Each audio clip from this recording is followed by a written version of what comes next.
আসসালামু আলাইকুম। সবার আগে বাছাই করা 10টি আন্তর্জাতিক খবর জানিয়ে দেব। প্রথমেই থাকছে শিরোনাম। তবে তার আগে অনুরোধ থাকবে ভিডিওটিতে একটি লাইক দিবেন।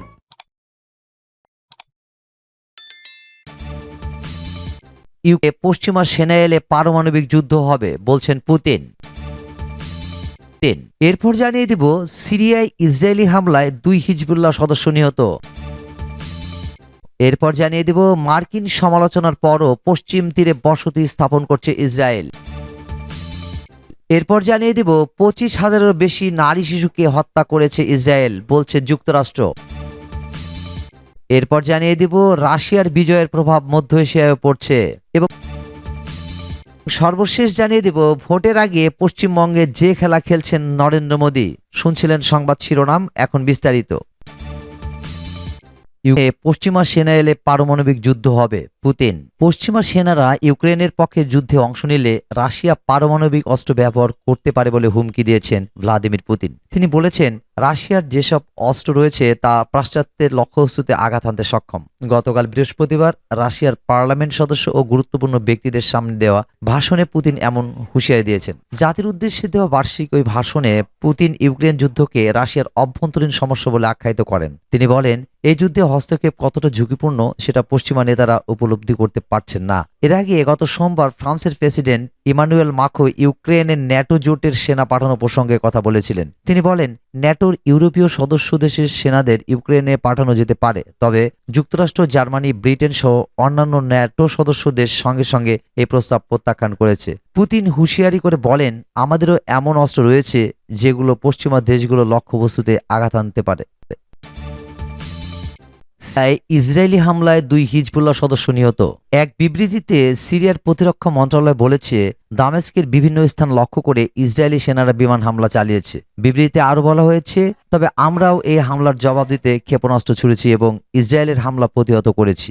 Syrian Observatory for Human Rights war monitor বলেছে, ইসরায়েলি হামলায় 2 সিরীয় হিজবুল্লাহপন্থী যোদ্ধা নিহত হয়েছে। তারা দামেস্কের কাছে 2টি স্থানে লেবাননের হিজবুল্লাহ সহ ইরান সমর্থিত গোষ্ঠীগুলোর অবস্থান লক্ষ্য করে হামলা চালিয়েছে। এই হামলা সম্পর্কে ইসরায়েলি সেনাবাহিনীকে প্রশ্ন করা হলে তারা বার্তা সংস্থা এএপি বলেছে, আমরা বিদেশি মিডিয়ার প্রতিবেদনে কোনো মন্তব্য করি না।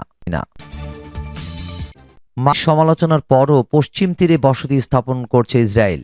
যুক্তরাষ্ট্রসহ আন্তর্জাতিক চাপ অগ্রাহ্য করে দখলকৃত ফিলিস্তিনের পশ্চিম তীরে অবৈধ ইহুদি বসতি স্থাপনের পরিকল্পনা বাস্তবায়নে অনড় ইসরায়েল। মঙ্গলবার শেষ রাতের দিকে ইসরায়েলের অর্থমন্ত্রী বেজালেল স্নোট্রিস একথা বলেছেন। ব্রিটিশ বার্তা সংস্থা রয়টার্স এ খবর জানিয়েছে। ইসরায়েলি অর্থমন্ত্রী স্নোট্রিস মঙ্গলবার জেরুজালেমের দক্ষিণে অবস্থিত গুশ এজিয়নের মিশমার ইয়েহুদায় নতুন বসতি স্থাপনের পরিকল্পনার অনুমোদন দিয়েছেন। তিনি বলেছেন, আরও বসতি স্থাপনের অনুমোদন দেওয়া অব্যাহত থাকবে। এক বিবৃতিতে তিনি বলেছেন, দেশজুড়ে আমরা বসতি স্থাপনের অগ্রগতি ধরে রাখব। মার্কিন পররাষ্ট্রমন্ত্রী অ্যান্টনি ব্লিংকেন কয়েকদিন আগে বলেছিলেন, পশ্চিম তীরে ইহুদি বসতি স্থাপনের আন্তর্জাতিক আইনের পরিপন্থী বলে বিবেচনা করে ওয়াশিংটন। ব্লিংকেনের এই মন্তব্যের কয়েকদিনের মধ্যেই নতুন এই বসতি স্থাপনের অনুমতি দিল ইসরায়েল। ফিলিস্তিনরা বলে আসছে, পশ্চিম তীরে বসতি সম্প্রসারণ হলে ইসরায়েলের পরিকল্পনার উদ্যোগ। এর মাধ্যমে পূর্ব জেরুজালেমকে রাজধানী করে যে ভবিষ্যৎ ফিলিস্তিনি রাষ্ট্র প্রতিষ্ঠার স্বপ্ন দেখেন ফিলিস্তিনিরা, তা নস্যাৎ করে দেওয়া। গত সপ্তাহে ইসরায়েলি মন্ত্রীরা একটি পরিকল্পনা বৈঠকে নতুন করে 3,300টি বাড়ি নির্মাণের অনুমোদন দিয়েছিলেন। ব্লিংকেন বলেছেন, এই সিদ্ধান্তে ওয়াশিংটন হতাশ। ইসরায়েলি প্রধানমন্ত্রী বেনিয়ামিন নেতানিয়াহুর জোট সরকারের প্রভাবশালী কট্টর ডানপন্থী নেতা স্নোট্রিস নিজেই একটি বসতিতে বসবাস করেন। গুশ এজিয়ন আঞ্চলিক পরিষদের মেয়র শ্লোমো নেমান বলেছেন, বিশ্বের বিভিন্ন দেশের প্রতি এটি হলো আমাদের জবাব।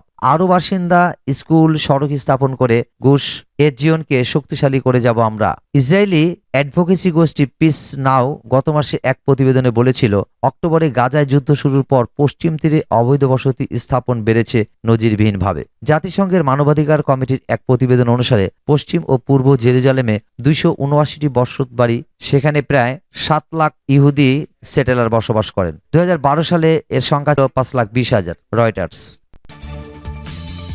50,000-এরও বেশি নারী শিশুকে হত্যা করেছে ইসরায়েল। যুক্তরাষ্ট্র। মার্কিন প্রতিরক্ষামন্ত্রী লয়েড অস্টিন বলেছেন, ফিলিস্তিনের অবরুদ্ধ গাজা উপত্যকায় 25,000-এরও বেশি নারী শিশুকে হত্যা করেছে ইসরায়েল। বৃহস্পতিবার 29 ফেব্রুয়ারি মার্কিন হাউস আর্মড সার্ভিসের কমিটির শুনানির সময় তিনি এ তথ্য জানান। বার্তা সংস্থা এএফপি ও রয়টার্সের প্রতিবেদনে বলা হয়েছে, বৃহস্পতিবার মার্কিন হাউস আর্মড সার্ভিস কমিটির শুনানির সময় গাজায় ইসরায়েলি হামলায় ফিলিস্তিনি নারী ও শিশুদের হত্যার পরিসংখ্যান জানতে চাওয়া হয় লয়েড অস্টিনের কাছে।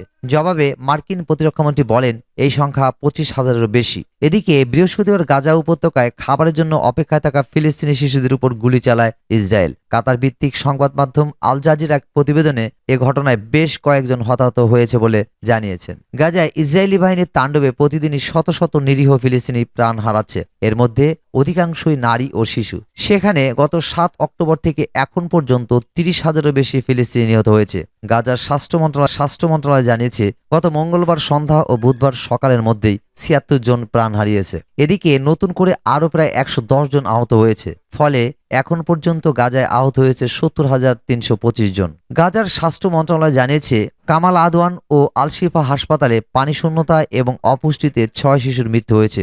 অন্য শিশুদের অবস্থাও গুরুতর।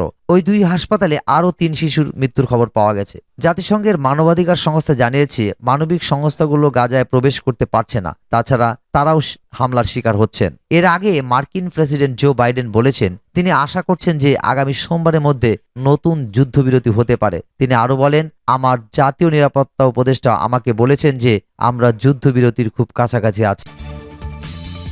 রাশিয়ার বিজয়ের প্রভাব মধ্য এশিয়ায় পড়ছে। ইউক্রেনের আবদিপকা শহর নিয়ন্ত্রণের মাধ্যমে রাশিয়ার অসাধারণ বিজয় হয়েছে। সেখানে ইউক্রেনের সামরিক বাহিনী পরাস্ত। এ ঘটনা মধ্য এশিয়া অঞ্চলের নিরাপত্তা প্রদানে রাশিয়ার বিশ্বাসযোগ্যতা আরও বাড়িয়েছে। মধ্য এশিয়ার মানুষ নিশ্চয় এটা ভোলেনি। রাশিয়া এটাই ন্যাটোকে বেকায়দায় ফেলেছে। এ ঘটনা গুরুত্বপূর্ণ হওয়ার কারণে আফগানিস্তানের সঙ্গে রাশিয়ার কার্যকর কূটনৈতিক কর্মকাণ্ডের মাধ্যমে আফগানিস্তানের পরিস্থিতি স্বাভাবিক হওয়ার পরপর এটা ঘটেছে। এর মাধ্যমে পশ্চিমা আরেকটা প্রোপাগান্ডারও অসারতা প্রমাণ হলো। মধ্য এশিয়ায় রাশিয়ার প্রভাব কমছে। মধ্য এশিয়ায় 2023 সালে জিডিপির প্রবৃদ্ধি ছিল ঈর্ষণীয় 4.8%। এর পেছনের রাশিয়াও অবদান রেখেছে।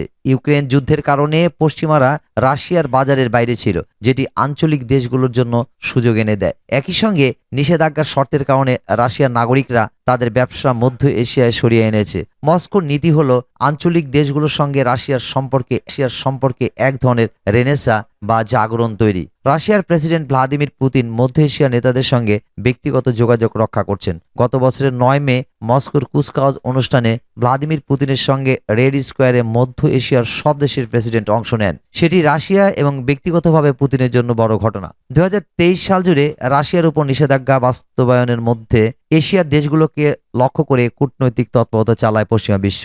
যুক্তরাষ্ট্রের পররাষ্ট্রমন্ত্রী অ্যান্টনি ব্লিংকেন ও ফ্রান্সের প্রেসিডেন্ট ইমানুয়েল মাখো এই অঞ্চল সফর করেন। ভ্লাদিমির পুতিনের নতুন চিন্তা হলো এই খেলায় ব্যস্ত থাকার পরিবর্তে মধ্য এশিয়ার দেশগুলোর সঙ্গে রাশিয়ার সম্পর্ক উন্নত করা, বিশেষ করে অর্থনৈতিক ও মানবিক বিষয়গুলোকে অগ্রাধিকার দেওয়া। এটি স্পষ্টভাবে বিগ ব্রাদার বা দাদাগিরি সিন্ড্রোমকে বাতিল করছে। বুধবার পুতিনের সঙ্গে কাজানে তাজিকিস্তান, উজবেকিস্তান ও কাজাখস্তানের বৈঠক খুব সৌহার্দ্যপূর্ণ পরিবেশ হয়েছে। চূড়ান্ত বিচারে গত কয়েক বছর মধ্য এশিয়া অঞ্চলের সঙ্গে রাশিয়ার নিরাপত্তা সম্পর্ক রূপান্তরের মধ্য দিয়ে গেছে। এর কারণ হলো তালেবানের সঙ্গে সম্পর্ক স্থাপনে মস্কোর সমবেত প্রচেষ্টা সম্প্রতি ফল পেতে শুরু করেছে। তা মধ্য এশিয়া অঞ্চলে বিশেষত আফগানিস্তান থেকে হুমকির যে সংখ্যা প্রচলিত ছিল তা দূর করতে সহায়তা করছে। মস্কো বলছে তালেবান শাসনে আফগানিস্তানের পরিস্থিতি যথেষ্ট স্থিতিশীল। রাশিয়ার স্বার্থ হলো কাবুল প্রশাসনকে কার্যকরভাবে দেশের চরমপন্থী উপাদান, যেটি আফগানিস্তানে মার্কিন দখলদারিত্বের উত্তরাধিকার হিসেবে পরিচিত, মোকাবেলায় সহায়তা করা। পশ্চিমা সমর্থিত তালেবান বিরোধী প্রতিরোধ বাহিনী যাতে ঘাঁটি গড়তে না পারে তা নিশ্চিত করতে রাশিয়া মধ্য এশিয়ায় তার প্রভাব কাজে লাগাতে চায়। এটা নিশ্চিত তালেবান নেতারা আফগানিস্তানে পশ্চিমাদের গোয়েন্দা নেটওয়ার্ক পুনঃস্থাপনের পরিকল্পনা বুঝতে পারছেন। এটা ঠেকাতেও তারা দোহা সম্মেলনে তাদের অংশগ্রহণ বিষয়ে শর্ত দিয়েছেন। তালেবান এমনকি আফগানিস্তানে জাতিসংঘের স্পেশাল প্রতিনিধি নিয়ে গেলেও বিরোধিতা করছে, যে প্রতিনিধির কাজ হবে আফগান আলোচনা। দোহা সম্মেলনের আগে তালেবানের পররাষ্ট্র মন্ত্রণালয় এক বিবৃতিতে আন্তর্জাতিক সম্প্রদায়ের বিরুদ্ধে অভিযোগ করে। আন্তর্জাতিক সম্প্রদায় তাদের উপর একতরফা সিদ্ধান্ত আরোপ, অভিযোগ চাপানো এবং অন্য চাপ দিচ্ছে। দোহায় সবচেয়ে মজার যে ঘটনা ঘটেছে তা হলো তালেবানের অনুরোধে দোহা বৈঠকে অংশ নেওয়া রাশিয়ান প্রতিনিধি দল আফগানিস্তানের তথাকথিত সুশীল সমাজের প্রতিনিধিদের সঙ্গে বৈঠক করতে অস্বীকার করে। এটি ইঙ্গিত দেয় রাশিয়া আফগানিস্তানের যথার্থ শাসক হিসেবে তালেবানের সঙ্গে কাজ শুরু হয়েছে।